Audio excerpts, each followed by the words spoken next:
Of the episode we see the protagonist Oren Dura slaying a bunch of horned rabbits in a dungeon. Seeing that he isn't struggling that much, Oren determines that he hasn't lost his touch as a swordsman yet. A group of goblins approach him, so he first uses a support magic spell on himself, strengthening both his physical capabilities and his sword. Oren explains to us viewers that normally support magic is used to help the other members in an adventuring party, but since he's going solo, he has to put it on himself. He easily cuts through all of the goblins, but more goblins keep coming in his way. Oren is also trying to keep track of how long his support magic lasts, and according to him, it has already been 2.5 minutes. Eventually the effects of the spell run out, but the good thing is he still has a lot of mana left since he's going solo, so he strengthens himself again and continues to slay the incoming monsters. He explains that how long a support magic spell lasts depends solely on the individual's magic resistance, and in his case, the spell lasts for 3 minutes in total. Keeping track of the time, Oren continues to recast the support spell seconds before the timer runs out, and explains that normally someone ordinary like him wouldn't act like the jack of all trades.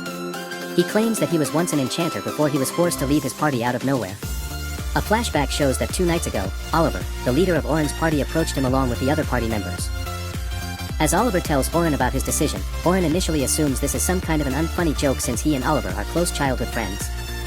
The same could be said for Oliver as well, which is why Oliver claims he has tolerated Oren's incompetence for such a long time, but now Oliver has had it. The others, Anneli and Derek, also back him up, stating that Oren does nothing but slow them down. Oren can't believe this is happening. He remembers the day 8 years ago when he and Oliver together formed this party. They grew this party from scratch and in just a couple of years, reached the S rank. They apparently even attained the title of the Heroes Party after becoming the only team to have cleared the 94th floor of the Great Dungeon of South. So to Oren, it feels like he is losing both kids in a divorce. Oren better. Oren begs for another chance, demanding Oliver to explain why he suddenly has this change of heart. Oliver explains that during the joint raid a few weeks ago, he witnessed how incredibly strong the enchanters of other S-ranked parties were. This made Oliver and the other members understand how weak Oren is, and that's why they don't want him in their team anymore. Oren defends himself, stating that he is a swordsman, so he definitely will not be as good as an enchanter. But even so, he has achieved great feats like creating his own magic and whatnot. Derek doesn't care, stating that Oren only switched his role because Oliver is better than him with the sword. Oren disagrees, stating that he only switched roles because he was the one who had the most aptitude for it. He even claims that they have survived on the deepest floors of the dungeon because of his special self-made magic spells. Oliver doesn't care.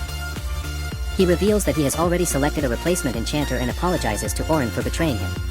With a heavy heart, Oren accepts his fate and walks away in silence. But Anneli stops him, wanting to vent out her frustration one last time, calling him a jack of all trades, a clown who thinks he can do everything. Back in the present, Oren is still inside the dungeon, and he admits that he is kind of a jack of all trades as he's acting as both an enchanter and a swordsman.